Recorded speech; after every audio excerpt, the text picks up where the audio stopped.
Yes, ne kano ke kajja wano ku Jinja Media TV yeseru gye tuzaako so n'olw'obulanga obutini kyemmanyi ku wiiki eyo ejja tugenda kuba nga tukatandika naye mwebale kuyita mu kali akaayise kati gwe atanaba subscribinga wandibadde osubscribinga kuba ssaawa yonna tukafundukula tukaggyako akalisiiti akalaga nti kapya so ssaawa yonna tugenda kaleeta si kapya eri oyo yakalabako but kapya eri oyo atakalabangako erinnya sijja lyogera mujja lyerabirako nga lizze but ssaawa yonna kasabukululwa bw'ayagala martial arts ayagala buli kimu ke kaseri akogera ku musajja omu oba master omu eyamastaringa martial arts w'ekika kye oba owa famire ye but n'amugugukira ddala but ng'amukozesa mu nkozesa esinga okuba ey'omutawaana n'okuyamba abantu kaseri kajja ssaawa yonna naye nga mu kuliko eyo gye twava the brave king twakamalako ako nako gye kali the blessed princess nako gye kali the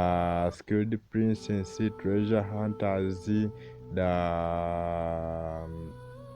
breaking master n'obulala buseririza obuli kuno ku channel yaffe enganzi mwebale naye nga tonaba kusubscribinga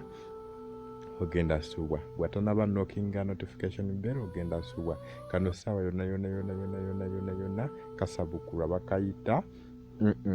erinnya tulyesirikidde tujja kalaba nga katuuse ssaawa yonna nkasabukula ssaawa yonna nkaleeta ssaawa yonna kayingirawo ssaawa yonna tukasabukulula kaseri akapya ketuzaako ekifaananyi kyalabise dda na buli kimu kyalabise episode si zonna weeziri this time tetugenda bukamu episode yeteneemu zonna zigenda kubeera auto kuva kwemu paka gye kanaggwera tekagenda kubeera kawanvu nnyo ka episode nyimpi netugenda katambula mpolampola naye nga atanaba subscribinga wandibadde subscribinga nawe atanaba knockinga notification bell wandibadde okakoona natabanaba likinga wandibadde olikinga naye nga munatusonyiwamuko kaseri akavudde kabadde kambirigo si ffe twagala ndaba abamu mu commentinga bubi omuntu agenda na commentinga naye ng'alinga ayomba ng'alinga agamba nti ffe twakola YouTube no amateeka gaayo si ffe twagakola ate movies zino ezimu tetuzirinaako bwannannyini kye mulina okuba nga mutegeera naye nga mwebale commentinga mwebale kwekuumirako tugenda kasabukulula si leero si nkya si but wiiki ejja ssaawa yonna tukaleeta subscribinga nga wookalindirira